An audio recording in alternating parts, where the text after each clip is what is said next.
The gunshot was not supposed to echo that loud in a house built to swallow secrets. It cracked through the dining room while the wine was still being poured, while laughter still hovered in the air like something innocent.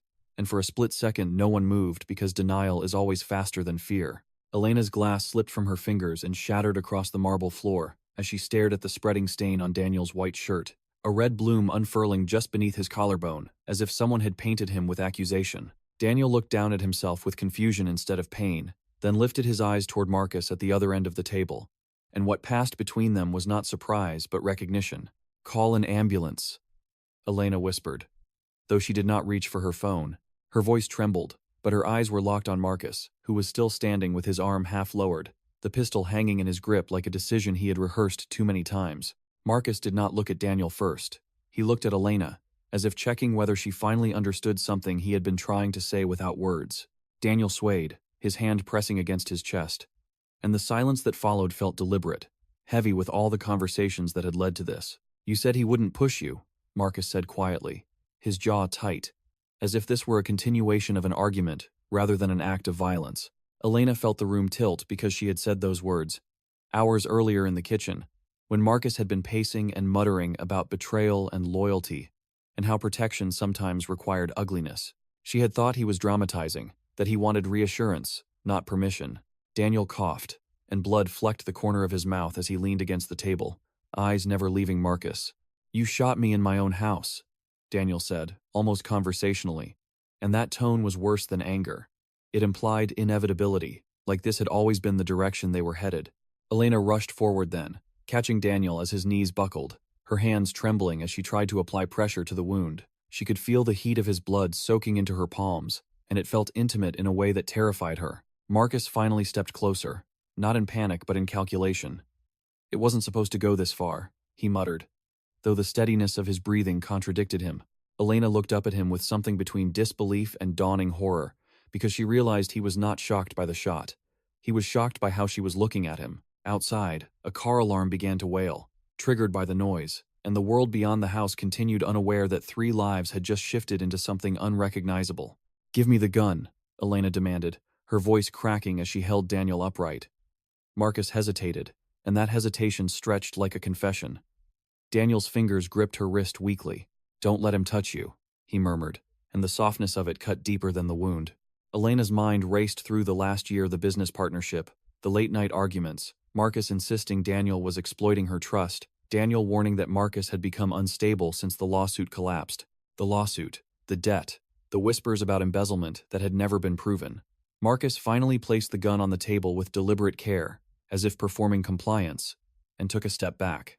"He was going to ruin you," Marcus said, and there was genuine conviction in his voice, a twisted kind of devotion that made Elena's stomach churn. Daniel laughed weakly, and the sound dissolved into a cough.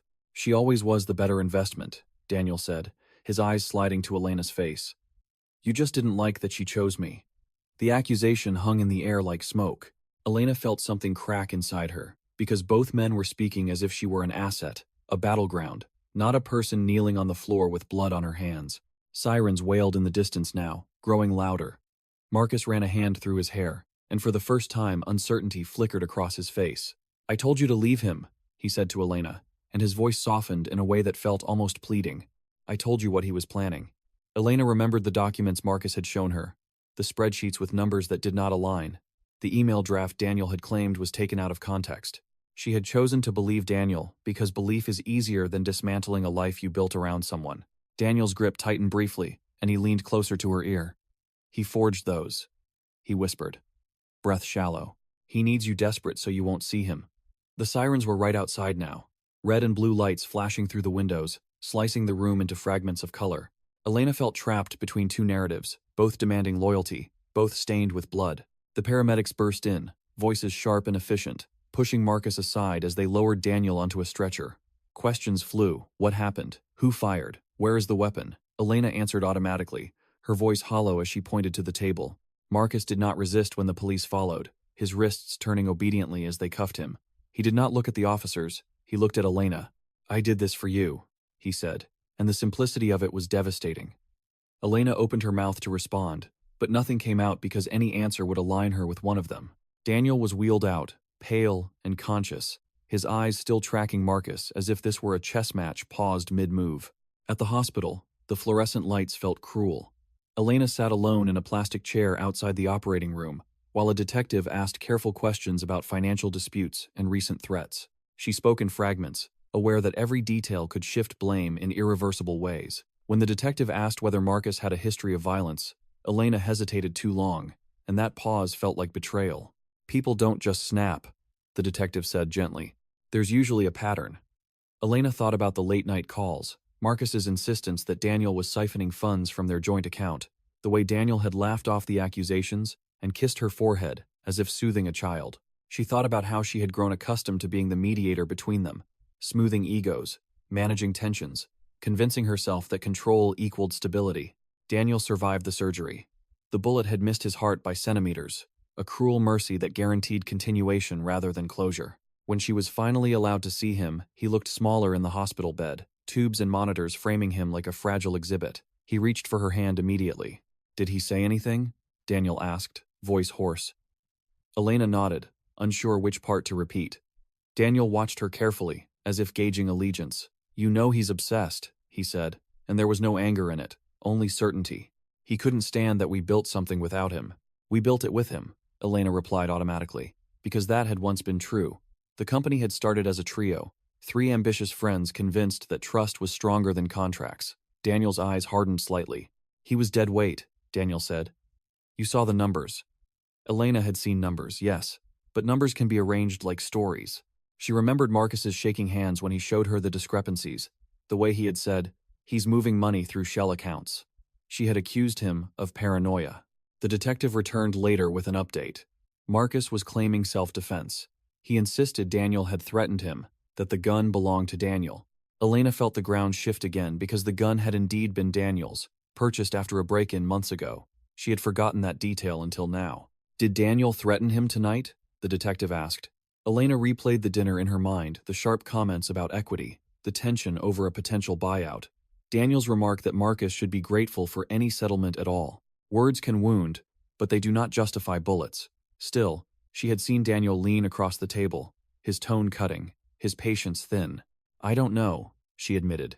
And the truth of that answer frightened her more than certainty would have. That night, alone in their bedroom while Daniel slept under sedation in the hospital, Elena opened her laptop and began combing through the company's financial records again. She searched for patterns, for proof, for something solid to anchor her to one narrative. The numbers blurred after hours of scrutiny, but a transfer caught her eye, a large sum routed through a subsidiary she did not recognize, authorized with her digital signature. Her stomach dropped. She did not remember approving that transaction. She checked the timestamp. It had been sent at 2:14 a.m., 3 weeks ago, while she had been out of town for a conference. The authorization code matched hers. Her mind raced through possibilities: hacking, manipulation, oversight, or complicity. The next morning, Daniel asked for her phone. "I need to call the board," he said, his expression strained but composed. She handed it over, watching him dial with his uninjured hand. He spoke in calm, strategic phrases about temporary disruption and confidence in leadership. He did not mention Marcus by name. He framed the shooting as a tragic misunderstanding fueled by stress. After he ended the call, he looked at her differently. "We need to protect the company," he said. "And ourselves." The emphasis on ourselves felt heavy. Elena thought about the transfer again, about her digital signature on something she did not remember signing. "Daniel," she began, but he cut her off gently. "Not now," he said. "We can't afford doubt." Doubt. The word lingered like a warning.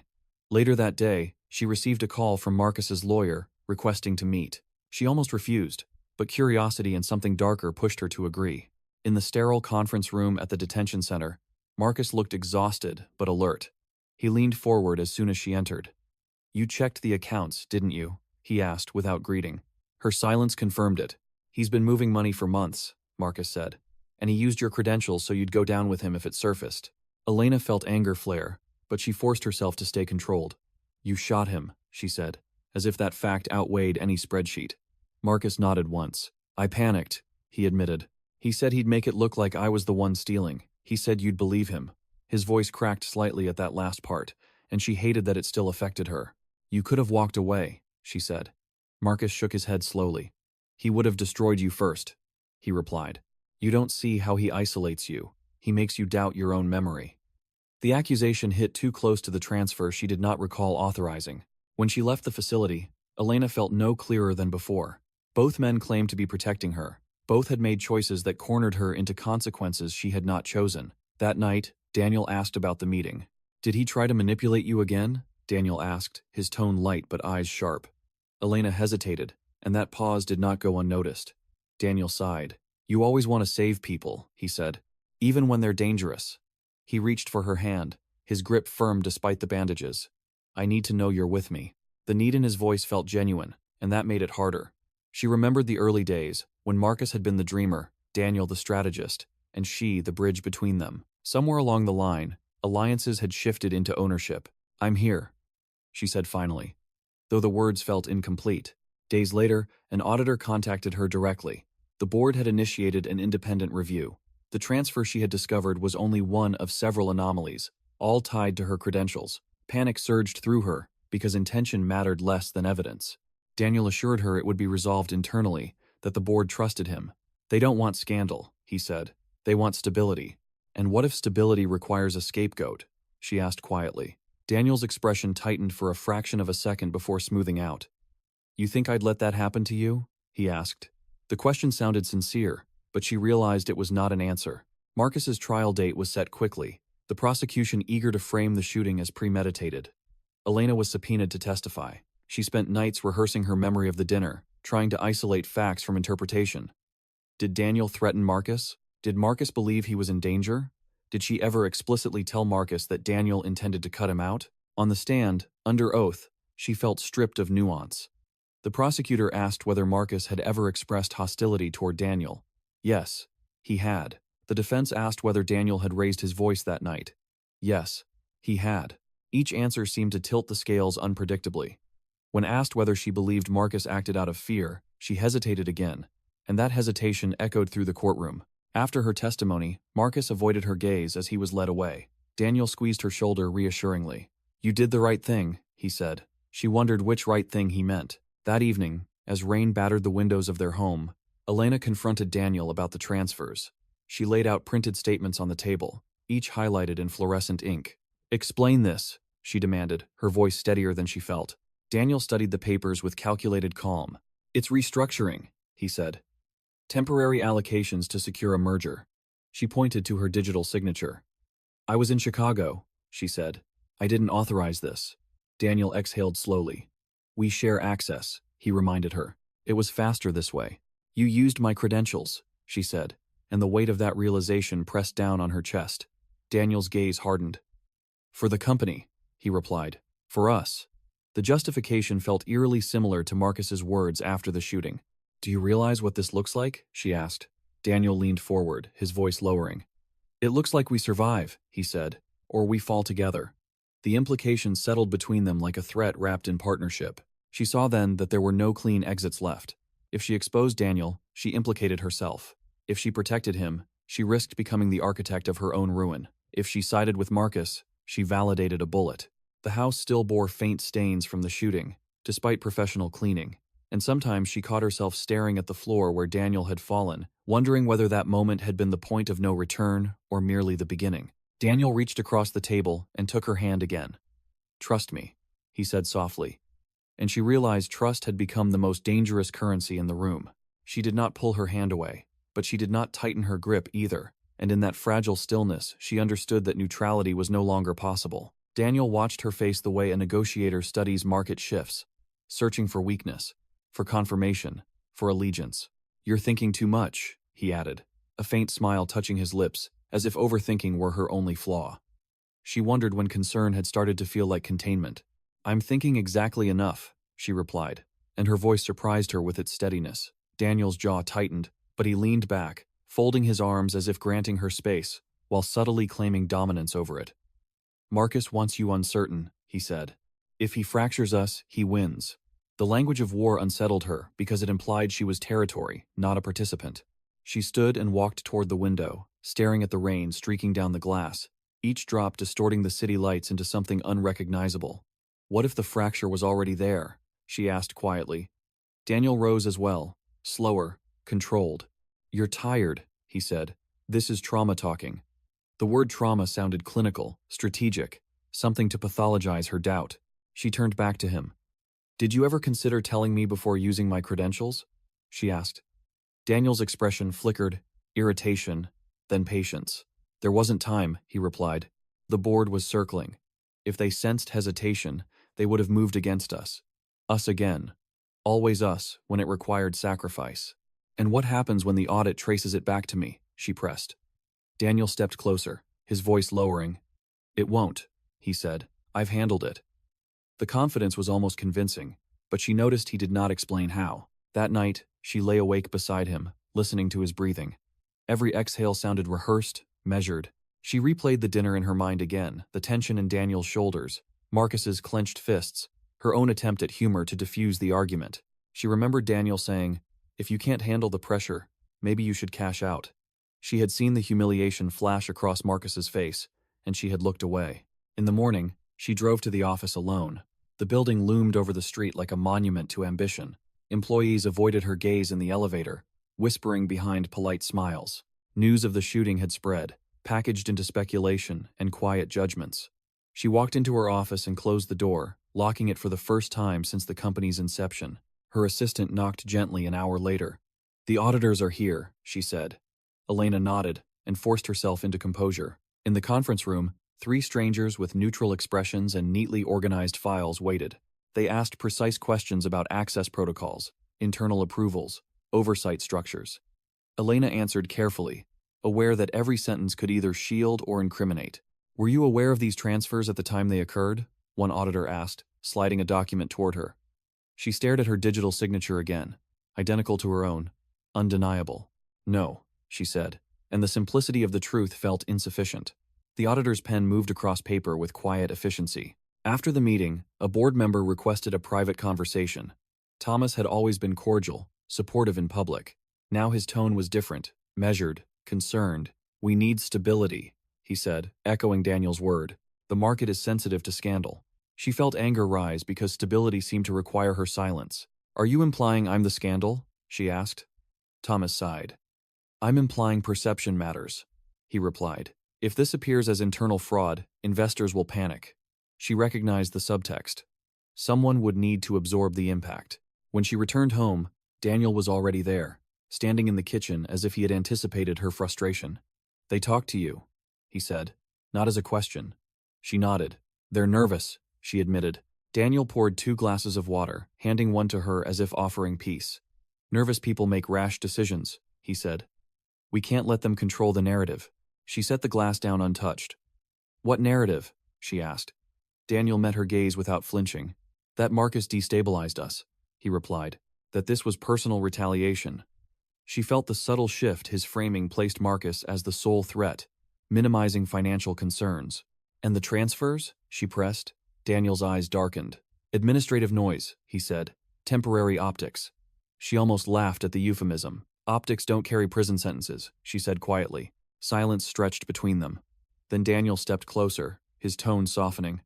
"I won't let anything happen to you," he said. She realized he had said that before, in different contexts, always when consequences loomed. "You already did," she replied before she could stop herself. He recoiled slightly, hurt flashing across his face. "You think I'd sabotage you?" he asked. She hesitated, and that hesitation spoke louder than accusation. Daniel exhaled sharply. "After everything we built," he continued, "after I almost died, the wound became leverage, his survival, a shield against scrutiny." She closed her eyes briefly. "This isn't about loyalty," she said. "It's about truth."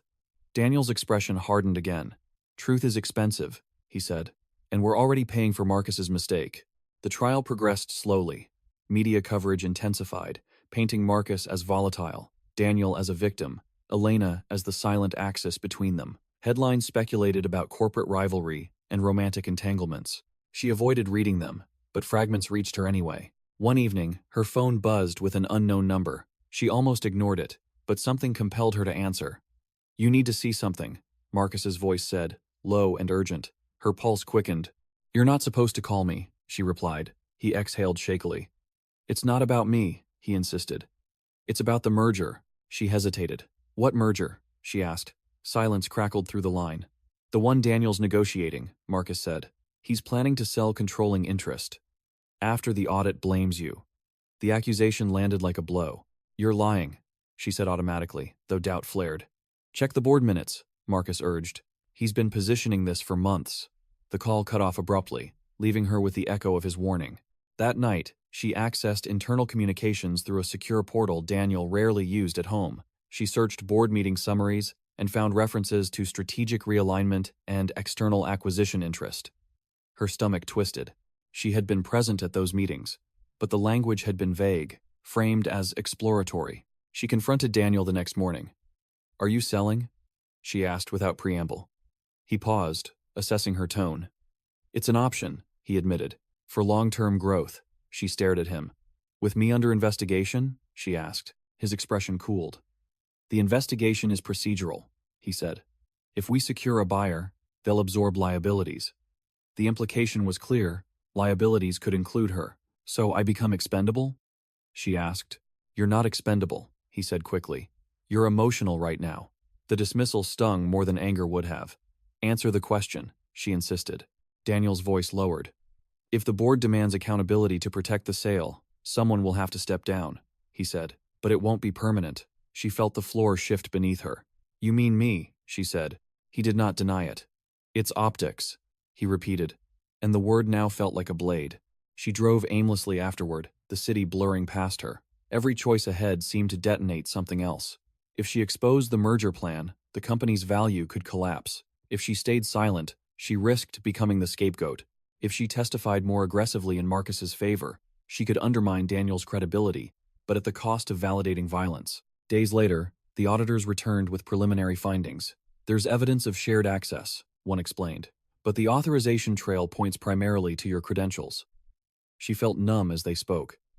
Is there evidence Daniel initiated transfers? She asked. The auditor avoided direct eye contact. We cannot conclusively determine that at this stage, he replied. After they left, she locked herself in her office again and stared at the framed photo of the three of them on opening day, smiling in front of a rented desk and borrowed chairs. Marcus's arm was draped around both of them. Daniel's grin had been genuine, unguarded. She tried to pinpoint when ambition turned corrosive. That evening, Daniel arrived with flowers. The gesture felt almost absurd given the circumstances. We need unity, he said, placing the bouquet on the table. The board senses division. She looked at the flowers, vibrant and temporary. Unity doesn't mean silence, she replied. He studied her carefully. Are you considering siding with him? He asked quietly. The vulnerability in his voice felt calculated, but still persuasive. I'm considering protecting myself, she said. Daniel's eyes narrowed slightly. From me? He asked. She did not answer directly. From being erased, she said instead. The next court hearing introduced a new complication. The defense presented evidence that Daniel had purchased the gun weeks before the shooting, and that he had sent a text to Marcus earlier that evening reading, "If you threaten this deal again, I'll end you." The courtroom buzzed with murmurs. Elena felt the narrative tilt once more. Daniel insisted afterward that the text was hyperbolic, taken out of context. It was a figure of speech, he said. He was sabotaging negotiations. She wanted to believe him, but the pattern of concealed information weighed heavily. Marcus's lawyer requested Elena's testimony again regarding Daniel's temperament. She resisted at first, but the subpoena left little choice. On the stand, she described Daniel as intense, driven, sometimes aggressive in negotiations. The prosecution objected, but the judge allowed limited character assessment. Afterward, Daniel confronted her outside the courthouse. "You just handed them ammunition," he said, his voice low with restrained fury. "I told the truth," she replied. He stepped closer, close enough that she could see the scar where the bullet had grazed him. "Truth is not neutral," he said. "It chooses sides. And so do you," she answered. At home that night, the air between them felt volatile. Daniel paced while she sat at the kitchen table, fingers interlaced. "Do you think he won't use this against you?" Daniel demanded. "If he walks free, he'll come for everything." She met his gaze. "Maybe he's not the only one I should fear," she said quietly. The words landed hard. Daniel stopped pacing. "After everything?" he repeated, echoing his earlier plea. She felt tears threaten but refused to let them fall. "After everything," she confirmed. Days later, she received an anonymous email containing attachments, internal memos outlining the merger structure. In one draft, her name appeared under transitional liabilities. She stared at the phrase until it blurred. She forwarded the documents to a private attorney without informing Daniel. When she confronted him with the memo, he did not deny it this time. "It's contingency planning," he said. "Worst-case scenarios." She felt something break irreparably inside her. "I am your worst-case scenario?" she asked. "You're the variable they can question," he said bluntly. "Not me. I was shot." The sentence felt like a confession disguised as logic. "So your survival is your shield," she said. Daniel did not respond. The silence confirmed more than words could. She realized then that every path forward required loss.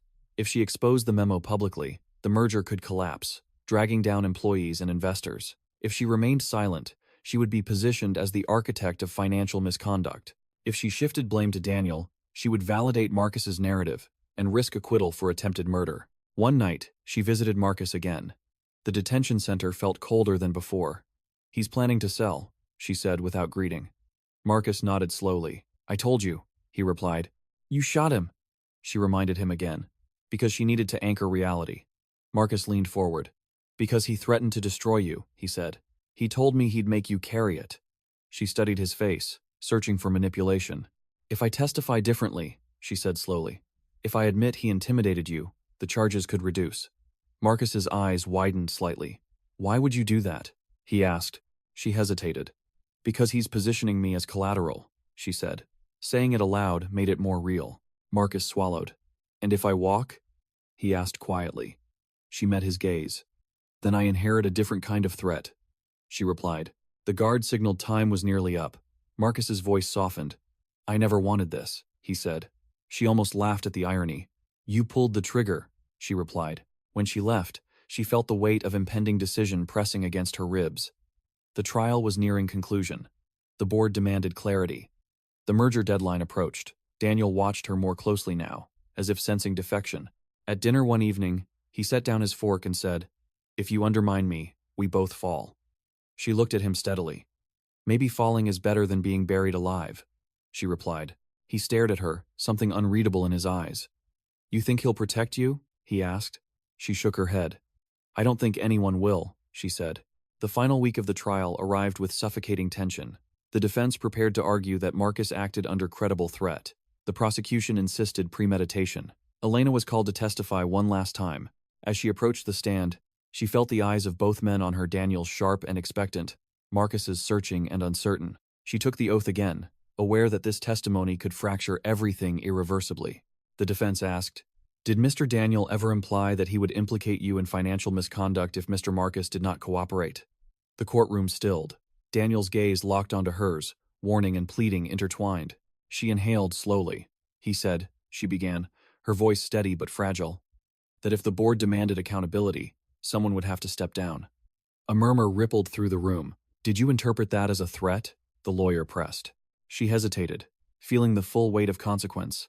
"I interpreted it," she said carefully, "as a willingness to sacrifice me for stability." Gasps filled the courtroom. Daniel's face drained of color. Marcus's shoulders sagged slightly. Relief or guilt, she could not tell. The judge called for order. The prosecution objected, but the statement had already landed. Elena felt no triumph, only the cold realization that she had just detonated the fragile balance she had tried to maintain. When she stepped down, Daniel did not look at her. Marcus did not either. She walked out of the courthouse alone, aware that whatever verdict followed, her life as she knew it had already unraveled. The air outside felt thinner, sharper, as if the city itself had turned against her.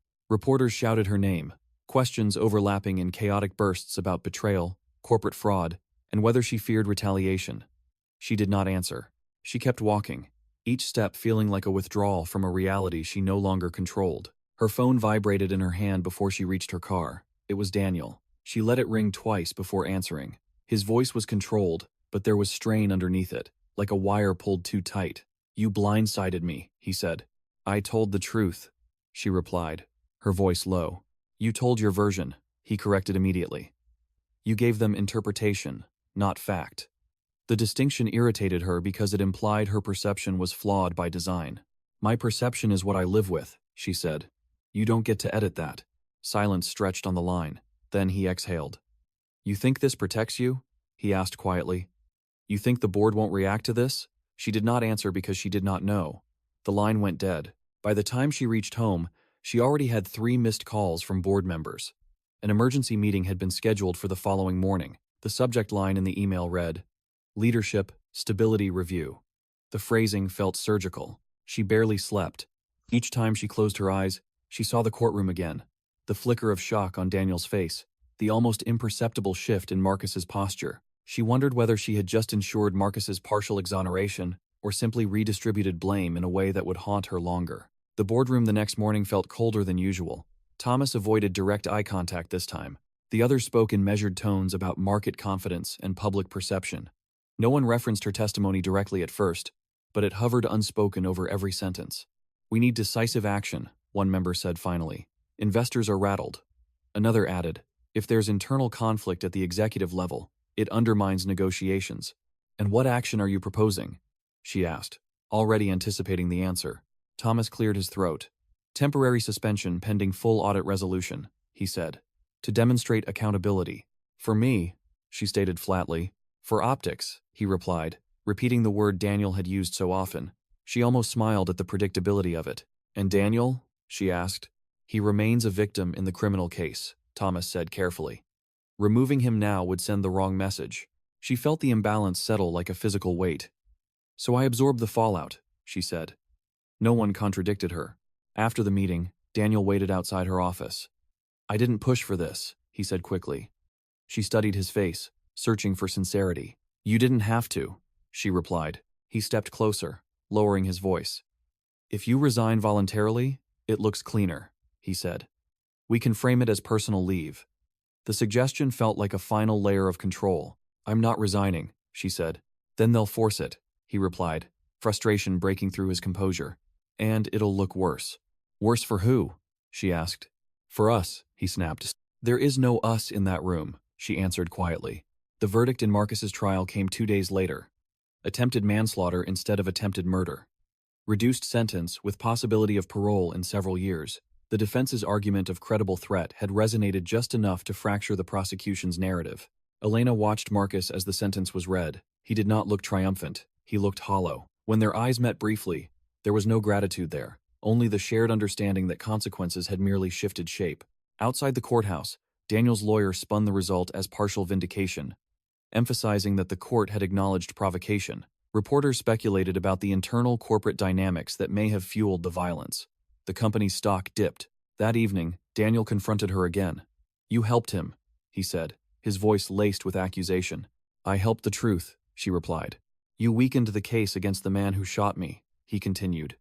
"You stood there and suggested I would sacrifice you." "You said you would," she shot back. "For the company," he insisted. "And I am not the company?" she asked. He stared at her as if she were deliberately misunderstanding him. "This is bigger than you," he said. "It's always bigger than me," she answered.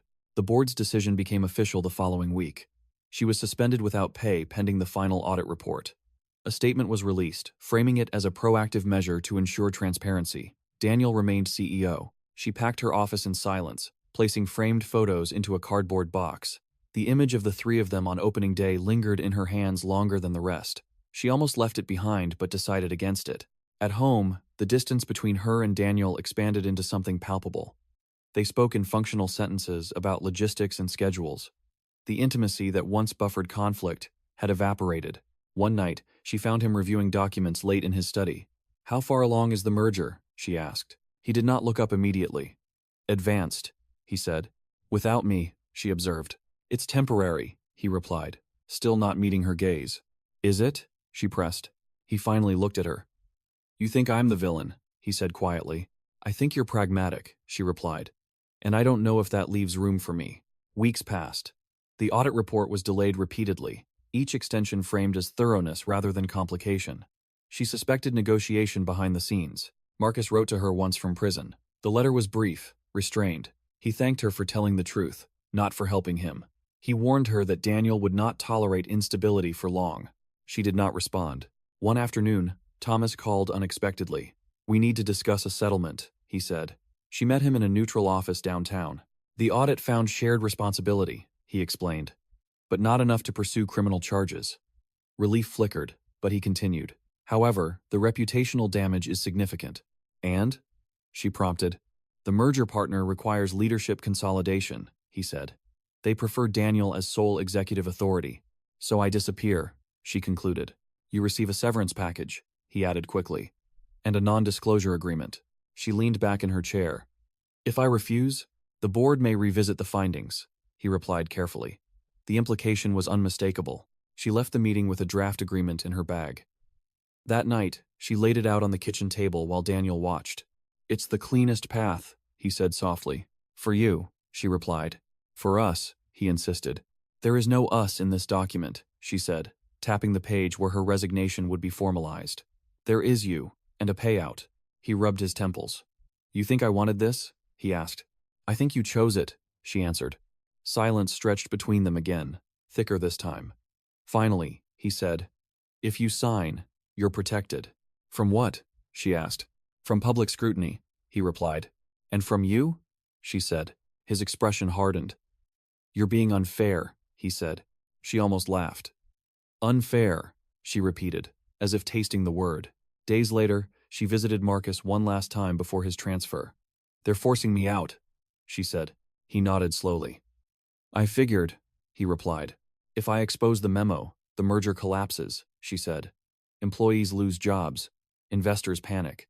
And Daniel loses control, Marcus added. Yes, she admitted. What do you want? He asked. The question lingered because she had been reacting for so long that desire felt foreign. I want not to be used, she said finally. Marcus held her gaze. Then, don't let him define the narrative, he said. She left the detention center with more confusion than clarity. At home that evening, Daniel was waiting with 2 glasses of wine. We can start over, he said gently. Different roles, different pace. Start over from what? She asked. From this mess, he replied. She studied him. If I sign, do you promise the audit findings won't resurface? She asked. Yes, he said immediately. And if they do, they won't, he repeated. She saw then that certainty was his weapon. It made doubt look irrational. The merger announcement was scheduled for the following week. The severance agreement required her signature before that date. Pressure mounted from all sides, legal counsel urging caution, friends advising pragmatism, silence from Marcus. On the eve of the announcement, she sat alone in the living room with the agreement in front of her. The pen felt heavier than it should have. Signing would close one chapter and open another shaped by absence. Refusing would ignite consequences she could not fully predict. Daniel entered quietly. It doesn't have to be like this, he said. It already is, she replied. He knelt in front of her, an echo of intimacy from earlier years. I love you, he said. The words landed awkwardly, detached from context. Do you? She asked. His eyes flickered. Of course, he insisted. Enough to let me choose differently? She asked. He hesitated, and in that hesitation, she found her answer. The next morning, the board gathered for the public announcement. Daniel stood at the podium, composed and confident. She sat in the front row, the unsigned agreement folded in her bag. When the time came for questions, a reporter asked about internal leadership changes. Daniel began his prepared response about transition and alignment. She felt the weight of every eye in the room. Then she stood. I have a statement, she said, her voice steady. Daniel's expression froze, barely perceptible, but unmistakable. She walked toward the podium, aware that this would detonate whatever fragile equilibrium remained. The room shifted in temperature, or maybe it was her body recalibrating to the moment. Daniel's hand tightened around the edge of the lectern, his knuckles paling as he forced a thin, controlled smile for the cameras. She stopped beside him rather than in front of him, a small refusal to fully displace or submit. There have been questions about leadership changes, she began, keeping her voice measured, refusing to let it tremble. I want to clarify that my suspension was not a voluntary leave, and that the audit findings were inconclusive regarding sole responsibility. Murmurs rippled through the audience, a low current of surprise that fed on ambiguity. Daniel leaned slightly toward the microphone as if preparing to interject, but she continued before he could. I have not signed any resignation agreement, she added, and that sentence landed like a stone in still water. Reporters leaned forward, pens poised. The merger representatives in the back row exchanged glances that were subtle but unmistakable. She could feel Daniel's controlled fury beside her, restrained by optics and proximity to cameras. We are committed to transparency, she finished, deliberately echoing the company's language. And transparency includes acknowledging shared access to financial systems and collective oversight failures. The word collective hung in the air, refusing to isolate blame. Daniel cleared his throat smoothly. As I was saying, he resumed, voice even. Our focus remains on growth and stability. He did not look at her as he spoke. The press conference ended shortly after, but the damage had already begun to spread through social feeds and market speculation. Backstage, Daniel did not wait for privacy before confronting her. What was that? He demanded, in a voice that barely contained rage. That was me refusing to vanish quietly, she replied. You just destabilized negotiations, he said. You gave investors uncertainty. I gave them context, she corrected. He stepped closer, lowering his voice to avoid overhearing staff. You think this makes you strong? He asked. It makes you unpredictable. I am unpredictable because you tried to script me, she answered. His jaw tightened. This is bigger than ego, he said. It always is, she replied. The board called an emergency session that afternoon. Thomas's tone on the phone was no longer measured but strained. You blindsided us, he said. I declined to be erased, she responded. You've jeopardized the acquisition, he insisted. Or you've underestimated how much truth the market can tolerate, she countered. The emergency meeting devolved into controlled chaos. Legal counsel warned of potential shareholder lawsuits if negotiations collapsed. The merger partner requested immediate clarification regarding governance structure. Daniel argued that her public statement had created unnecessary volatility. She's undermining executive authority, he said flatly. I am executive authority, she replied. Thomas rubbed his temples. We need resolution, he said. Now. Then release the full audit, she said. A silence fell that was heavier than any argument. Releasing the full audit meant exposing the shared access and the ambiguity that had been strategically blurred. That would harm everyone, Daniel said quietly. Not everyone equally, she answered. The meeting adjourned without conclusion. The stock dropped another 3% by market close. That night, Daniel did not come home until after midnight. She was awake on the couch when he entered, tie loosened, shoulders rigid. They're considering removing both of us, he said, without preamble. She sat up slowly. Both? They think the conflict itself is toxic, he replied. So unity would have saved you, she said. It would have saved us, he insisted. Saved you? She repeated softly. He paced the living room, the controlled executive facade slipping into something more raw. You don't understand how fragile this is, he said. Years of work can evaporate in days. I understand fragility, she said. I live with it. He stopped pacing and looked at her. What do you want? He asked, not as accusation but as genuine inquiry for the first time in months. She considered the question carefully. I want you to admit you were willing to let me take the fall, she said. His eyes hardened reflexively. I was protecting the company, he replied. That's not an answer, she said. He hesitated. I calculated, he said finally. I believed the risk was manageable. For who? She pressed. For us, he said again, but the words sounded weaker now. For you, she corrected. The next morning, headlines dissected her interruption at the press conference. Analysts debated whether the company had deeper governance issues. Some praised her for resisting opacity. Others criticized her for airing internal conflict publicly. The merger partner requested a delay pending leadership clarification. Daniel spent the day in calls, his voice alternating between persuasion and veiled threat. She stayed home, reviewing the audit documents she had privately obtained from her attorney. The audit language was cautious but clear enough. Shared credentials, insufficient internal controls, executive-level oversight failures. It did not assign singular blame, but it did not absolve anyone either. That evening, she received a call from Marcus's lawyer. He saw the news, the lawyer said. He asked me to convey that instability invites scrutiny. I'm aware, she replied. He believes Daniel will escalate, the lawyer continued. In what way? She asked. Legal counteraction, he said. Defamation. Breach of fiduciary duty. She ended the call feeling both warned and manipulated. 2 days later, the board reconvened. This time, the merger partner attended virtually. Their representative spoke with clinical detachment about risk assessment and reputational exposure. We require singular executive accountability, the representative said. Shared ambiguity undermines confidence. Thomas looked at Daniel. Daniel looked at her. I will assume full responsibility for operational oversight, Daniel said, surprising her. The room shifted. Including audit ambiguities, he continued, provided Elena steps aside voluntarily. She stared at him. The offer was strategic. He absorbed responsibility publicly while she vanished privately. He retained control. And if I don't? She asked. Then we both step down, Thomas said. The merger representative nodded. We prefer continuity, he added, meaning Daniel. She felt the calculus tightening around her. If she refused, the board might remove them both, collapsing negotiations. If she agreed, Daniel consolidated power, and she became a footnote. Release the full audit, she said again. That's not necessary, Thomas insisted. It is, she replied. Daniel leaned toward her. You're choosing pride over pragmatism, he said quietly. I'm choosing visibility over erasure, she answered. The meeting dissolved into recess again. The merger partner postponed final approval indefinitely. That night, Daniel confronted her with less restraint. You're burning everything down, he said. Maybe it needs to burn, she replied. He stared at her as if she were someone he no longer recognized. I built this with you, he said.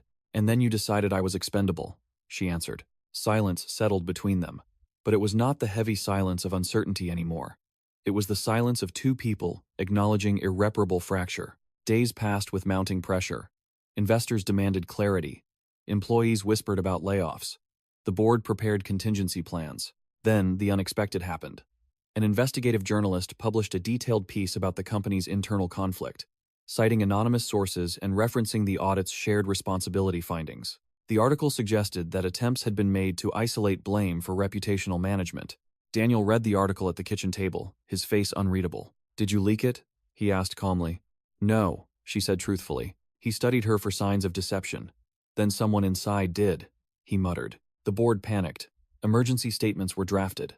The merger partner froze negotiations entirely, pending governance restructuring. Thomas called her privately. If you both remain, the deal is dead, he said bluntly. And if we both go? She asked. There may be a path, he replied. She hung up and found Daniel staring at the city through the living room window. They're considering replacing us both, she said. I know, he replied. Are you willing to step down? She asked. He did not answer immediately. When he turned toward her, his expression was tired, stripped of some of its calculated sharpness. If I do, he said slowly, everything we built dissolves into someone else's narrative. It already has, she replied. He walked toward her, stopping just short of touch. You think stepping aside is noble? He asked. It's surrender. It might be survival, she said. For who? He asked again. For me, she answered. The board convened one final time before the merger deadline. Tension saturated the room. Thomas spoke first. Given the ongoing volatility, the board proposes accepting both resignations effective immediately, he said. Daniel's eyes flickered to hers. She could not read them fully now. Interim leadership will be appointed pending new CEO selection, Thomas continued. The merger partner's representative nodded. This aligns with our risk assessment, he said. Silence followed. Daniel looked at her. Is this what you wanted? He asked quietly. She considered the question. I wanted not to be sacrificed, she said. And now? He pressed. Now I'm not, she replied. He closed his eyes briefly, then opened them. Then let's not drag this out, he said. They submitted their resignations that afternoon. The press release framed it as a mutual decision to ensure stability during transition. The house felt emptier that night, though neither had moved out yet. The future lay unstructured and raw. You could have stayed quiet, Daniel said as they sat across from each other at the dining table where the shooting had begun months ago. So could you, she replied. He nodded once. I never meant to destroy you, he said. I know, she answered. You meant to manage me. He flinched slightly at the accuracy. Outside, the city continued indifferent to their unraveling. The company they built moved forward without them. Negotiations recalibrated under new leadership. Marcus would serve his reduced sentence. The board would stabilize the brand. Investors would adapt. But in the quiet of the house, the consequences remained personal and unresolved. Daniel stood and walked toward the hallway. What happens now? He asked without turning. She looked at the faint stain still barely visible on the marble floor. Now, she said slowly, we live with what we chose. He paused, then continued down the hallway without responding. She remained at the table long after he disappeared from view, the weight of every decision pressing against her ribs. There was no victory here, no redemption, only the absence of being erased and the cost that absence demanded. The house felt suspended between past and departure, as if it, too, were waiting for instructions on how to proceed without the version of them that had once occupied it. Daniel did not sleep in their bedroom that night. She heard the faint creak of the guest room door closing and understood it as both a courtesy and a retreat. The separation was quiet, almost polite, which made it more unsettling. There were no slammed doors, no broken plates, just the slow dismantling of shared space. The next morning, the board's official announcement circulated widely. Mutual transition, it called it. Strategic restructuring. her phone filled with messages that were equal parts sympathy and curiosity. Some friends congratulated her for standing firm. Others asked whether she regretted destabilizing the merger. No one asked whether she felt relieved. Daniel left early without a word. She wandered through the house in silence, touching objects that felt like relics from a different timeline. The bookshelf they had assembled together, arguing over whether function outweighed aesthetics. The framed certificate from their first major contract. The dining table, polished but still haunted. By afternoon, legal documents began arriving electronically. Severance negotiations had shifted into equity settlements. There would be arbitration regarding deferred compensation. Lawyers replaced colleagues as primary points of contact. It felt clinical, almost antiseptic, compared to the emotional wreckage underneath. 2 days later, Daniel requested a meeting not at home, but at a neutral cafe downtown. She agreed. He was already seated when she arrived, posture straight, expression composed. The public version of him had reassembled quickly. He stood as she approached, a gesture of habit more than intimacy. "I'm leaving the city," he said without preamble once they were seated. She blinked. "For how long?" she asked. "Indefinitely," he replied. "There's an advisory position in London. It keeps me visible, but distant from this mess." She studied his face. "You move fast," she observed. "I adapt," he corrected. She almost smiled. "That's one word for it." He leaned forward slightly. "You could come," he said. The offer landed heavier than she expected. "As what?" she asked. He hesitated. "As my partner," he said. "In business?" she pressed. "In life," he replied. But the phrasing sounded negotiated. "You're asking me to follow you after you nearly let me fall," she said quietly. "I'm asking you to reset," he countered. "There is no reset," she said. "There is aftermath." He held her gaze. "You think staying here will feel cleaner?" he asked. "No," she admitted. "But it will feel mine." Silence settled between them again, but this time it was not volatile. It was exhausted. "You always needed autonomy," he said finally. "And you always needed control," she replied. He did not deny it. Instead, he nodded once, acknowledging the symmetry. "I didn't mean to use you," he said after a moment. "You did," she answered gently. He absorbed that without argument. The conversation shifted to logistics, dividing assets, handling public statements, managing mutual acquaintances. It felt surreal to reduce years of shared ambition and intimacy into spreadsheets and timelines. When they stood to leave, he paused. "If Marcus hadn't pulled the trigger," he said, "would we still be here?" She considered the question carefully. "We were already unraveling," she replied. "The gun just made it visible." He nodded slowly, as if accepting a verdict. The weeks that followed unfolded in controlled dismantling. Daniel packed efficiently, removing suits and documents first, leaving behind personal objects as if uncertain whether to claim them. She watched without interference. Marcus wrote once more before his transfer to a different facility. This letter was shorter, more introspective. He admitted that pulling the trigger had been a failure of control, not a moment of heroism. He acknowledged that fear had mixed with pride in ways he had not anticipated. He did not ask for forgiveness. She folded the letter and placed it in a drawer. One afternoon, she received a call from Thomas. "The merger will proceed under interim leadership," he informed her.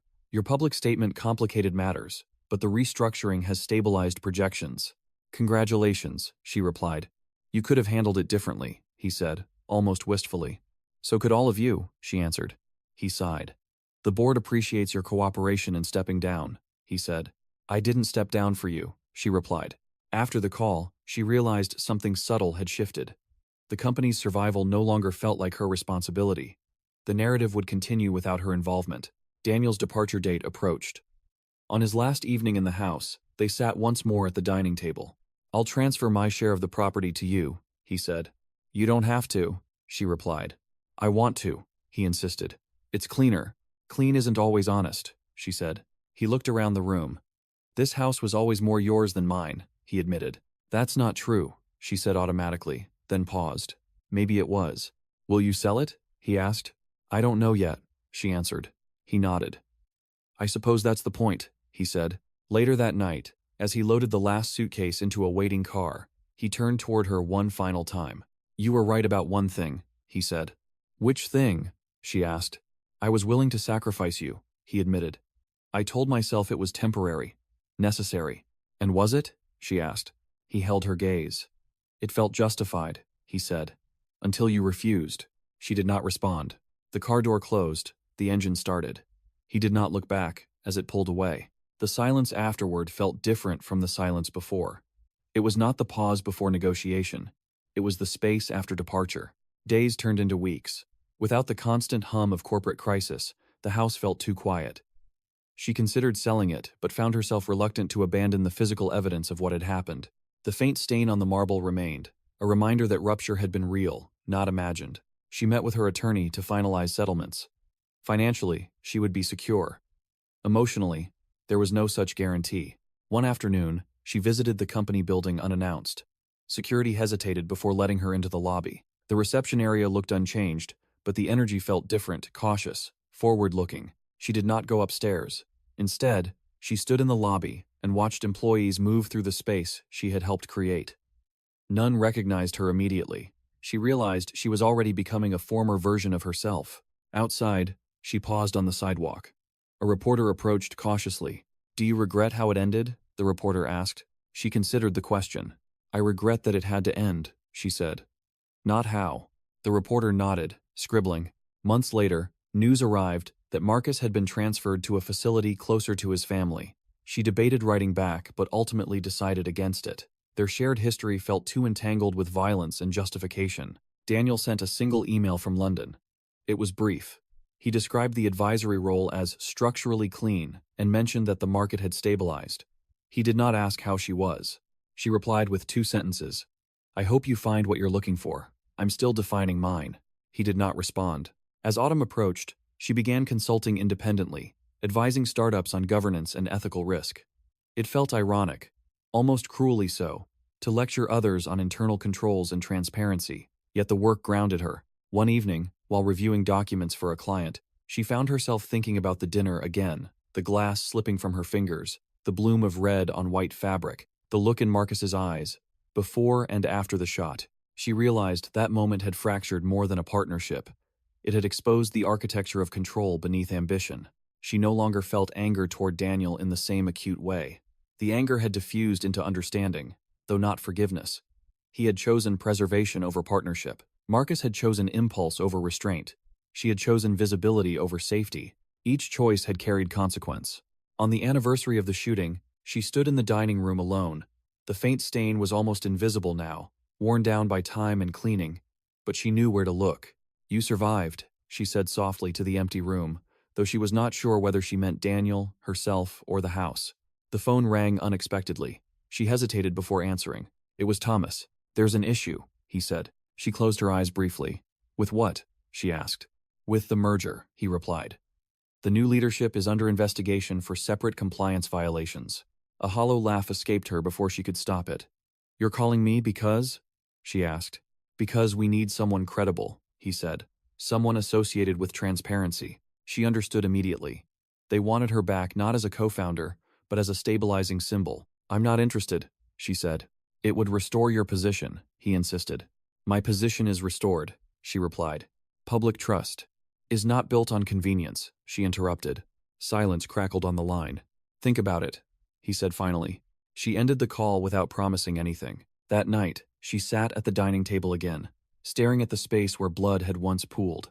The cycle threatened to repeat itself. Crisis, negotiation, sacrifice. This time, the choice would not be between being used and being erased. It would be between re-entering a system that had already proven willing to reshape her or continuing alone. She did not decide immediately. For once, urgency did not dictate action. The house was quiet. The city lights flickered beyond the windows. And for the first time in months, the silence did not feel like a threat. It felt like space dangerous in its own way, but not immediately hostile. Space required decisions. Space required ownership. And ownership, she had learned, came without applause. Thomas's call lingered in her mind longer than she expected, not because she was tempted by the offer, but because it revealed something she had already suspected. The system had not changed. It had only shifted faces. New leadership, new promises, new compliance language. The structure remained intact, and structures protect themselves. 2 days later, an investigative piece confirmed what Thomas had hinted at.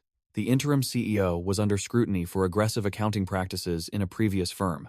The merger partner was re-evaluating oversight frameworks. Analysts debated whether the company had systemic governance weaknesses that predated the shooting. She watched the news without emotion. The narrative had moved on from her name. That should have felt liberating. Instead, it felt instructive. Her phone rang again that afternoon. This time, it was not Thomas. It was Daniel. She stared at the screen for a full 3 rings before answering. "I heard," he said without greeting. "So did I," she replied. "They're scrambling," he continued. His voice sounded distant, filtered through international time zones and reduced proximity. "I'm sure they are," she said. "They'll ask you again," he added. "They already did," she replied. There was a pause. "And?" he asked. I said no. Another silence.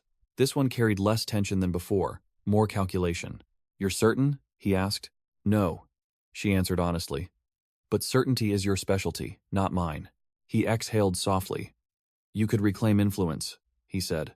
"I don't want influence inside that architecture," she replied. "You built that architecture," he countered. "No," she said quietly.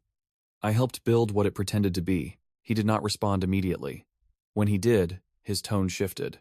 "They're investigating the early audit suppression," he said. Her pulse ticked upward slightly. "Suppression?" she repeated. "Selective disclosure," he clarified. "They're looking at board-level decisions." "Which include you," she said. "Yes," he answered. "And me?" she asked. "They might try to revisit it," he admitted. The old weight pressed faintly against her ribs again. "So this call isn't about concern," she said. "It's about alignment. It's about risk management," he replied. "For who?" she asked. "For both of us," he insisted. She leaned back in her chair. "You're still speaking in shared liability," she said. "Because we were," he replied. Regardless of how it ended, the honesty in that sentence unsettled her more than defensiveness would have. "What do you want from me?" she asked. "If they contact you formally, coordinate responses," he said. "Don't freelance." "I don't freelance," she said. "I speak." "And that," he said quietly, "changes outcomes." After they hung up, she sat still for a long time. The system was circling itself now, consuming internal contradictions. She could remain outside it, or she could re-enter on different terms. 3 days later, a formal request arrived from the board. Not an offer of reinstatement this time, but a request for testimony in an internal review regarding governance practices during the merger negotiations. The language was careful, neutral. It did not accuse. Her attorney advised cooperation with caution. "They're protecting themselves," he said. "Not you." "I'm aware," she replied. The review took place in a private conference room rather than a courtroom. No cameras, no public audience. Just board members, legal counsel, and a stenographer. Thomas looked older than she remembered. "We appreciate your willingness to assist," he said. "I didn't agree yet," she replied. A faint tension rippled across the table. "We're conducting a structural evaluation," another board member explained. "Specifically regarding decision-making during the audit and merger process." "Decision-making or blame distribution?" she asked calmly. Thomas cleared his throat. "Governance, clarity," he said. She folded her hands on the table. "Then, let's be clear," she said. "The decision to isolate audit responsibility was strategic." "Strategic in what sense?" legal counsel asked. "To preserve the merger," she replied, "at the cost of individual exposure." "And you believe you were that individual?" the counsel pressed. "I was positioned to be," she answered. "By whom?" he asked. She met Thomas's eyes. "Collectively," she said. A murmur passed between board members. "And Daniel?" counsel asked. "He calculated risk," she replied. "He did not act alone." The room stiffened. "You understand the implications of that statement," Thomas said. "Yes," she replied. "Do you?" The review continued for hours. She answered without embellishment. She did not dramatize. She did not accuse with emotion. She described structures, incentives, trade-offs. When it ended, Thomas walked her to the elevator. "You've made this harder," he said quietly. "It was already hard," she replied. "You could have protected yourself more directly," he added. "I'm not interested in partial protection," she said. The elevator doors closed before he could respond. That night, Daniel called again. "They contacted me," he said. "They contacted me too," she replied. "You implicated the board," he said. "I described reality," she answered. "They'll look for a scapegoat again," he warned. "They always do," she said. "And if it's you?" he asked. "It won't be," she replied. His silence stretched. "You sound confident," he said. "I sound done being afraid," she corrected. Another week passed. News broke that 2 board members had resigned, pending independent investigation into disclosure practices. Thomas was not among them. The stock dipped briefly, then stabilized. A journalist requested an interview with her, not about the shooting this time, but about systemic accountability. She declined twice before agreeing on the condition that she would not discuss personal details. The interview was conducted in her home, in the same dining room where everything had begun. "Do you see yourself as a whistleblower?" the journalist asked. "No," she said. "I see myself as someone who refused to disappear." "Would you return if offered full authority?" the journalist pressed. She paused. "Authority inside a flawed structure is illusion," she said. "Unless the structure changes." "And has it?" the journalist asked. "Not yet," she replied. After the interview aired, public discourse shifted subtly. Commentators framed her as a governance advocate rather than a destabilizing figure. It was a cleaner narrative than the messy truth. Daniel emailed again. This time the message was longer. "You've become what they need," he wrote. "An ethical anchor." She read the line twice before responding. "An anchor can also hold something in place," she wrote back. "Even if it's sinking." He did not reply. Marcus's lawyer reached out unexpectedly as well. Marcus had requested news about the internal review. She agreed to a brief update call. "He thinks the board deserves scrutiny," the lawyer said. "I'm sure he does," she replied. "He doesn't blame you," the lawyer added. "That's not relevant," she said. "Maybe not," he conceded. When the call ended, she realized how strange it was that the two men whose conflict had detonated her life were now peripheral voices in a broader systemic unraveling. A month later, the board formally invited her to consult on governance reform. This time, the offer was structured differently. Independent authority, public transparency mandates, clear documentation standards. She did not answer immediately. That evening, she walked through the house slowly, as if measuring space again. The faint stain on the marble was nearly invisible now, polished down to memory. Her phone buzzed. It was Daniel again. "They're serious this time," he said. "I know," she replied. "If you accept, you'll be the face of reform," he said. "And if I don't?" she asked. "They'll find someone else," he said. "Exactly," she replied. He hesitated. "You don't trust yourself inside it," he said. "No," she answered honestly. "I don't trust the incentives." "You've changed," he observed. "I've seen," she corrected. He was quiet for a long moment. "I thought control was protection," he said suddenly. "I know," she replied. "It wasn't," he admitted. "No," she agreed. The admission did not heal anything, but it shifted something small and irrevocable. The board scheduled a final session to present their reform proposal publicly. They asked her to attend, not as executive, but as external advisor. She stood once more in a conference room overlooking the city, not at the head of the table, not at the periphery, somewhere deliberately undefined. Thomas addressed the room. "We failed in structural transparency," he said. "We incentivized short-term optics over long-term accountability." The words felt almost rehearsed. When it was her turn to speak, she did not approach a podium. "Governance is not compliance language," she said. "It is the distribution of risk and consequence." A few heads nodded. "If consequence is unevenly assigned, the structure rots," she continued. "Not because individuals are evil, but because incentives reward preservation over integrity." Silence followed. She did not accuse anyone by name. She did not reference Daniel. She did not mention Marcus. When the session ended, reporters did not swarm her. They asked procedural questions about oversight committees and independent audits. Outside, the city hummed with indifferent rhythm. Daniel called one last time before the review concluded. "You won," he said. "No," she replied. The structure shifted. "And you're satisfied?" he asked. She looked out the window at the skyline. "Satisfaction isn't the metric," she said. "Alignment is." "With what?" he asked. "With myself," she answered. There was no reply on the other end for several seconds. "Goodbye, Elena," he said finally. She did not answer immediately. "Goodbye, Daniel," she said at last. When the call ended, she felt neither triumph nor devastation, just clarity. The house no longer felt like a battlefield. It felt like a place that had survived conflict and refused to collapse under it. The faint stain on the marble was gone now, completely, and yet she still knew exactly where it had been. Memory did not require visibility, it required acknowledgement. In the weeks that followed the governance reforms, the company stabilized in ways that felt procedural rather than triumphant. New oversight committees were announced. External audits were mandated publicly rather than selectively disclosed. The board adopted language about distributed accountability. It was cleaner, at least on paper. Whether it would endure pressure was another matter. She declined the formal advisory role after reviewing the final charter, not because it was flawed, but because she understood something fundamental now. Reform was not redemption. Institutions did not heal people. They recalibrated themselves. Thomas called once more, his voice subdued. "You could have shaped this from the inside," he said. "I already did," she replied. He did not argue. Daniel's presence in her life reduced to occasional headlines about his advisory work abroad. His name appeared attached to panels on strategic resilience and crisis navigation. She did not resent the irony anymore. People curated their narratives to survive. She had done the same, just differently. One afternoon, a letter arrived with no return address. The handwriting was familiar. Marcus. He wrote about routine now, about the strange discipline of confinement, about how time slowed enough to force confrontation with impulses he once justified as loyalty. He did not mention Daniel. He did not mention the trial. He wrote instead about control, how he had mistaken urgency for righteousness. "I thought acting was strength," the letter said. "But acting without pause was fear."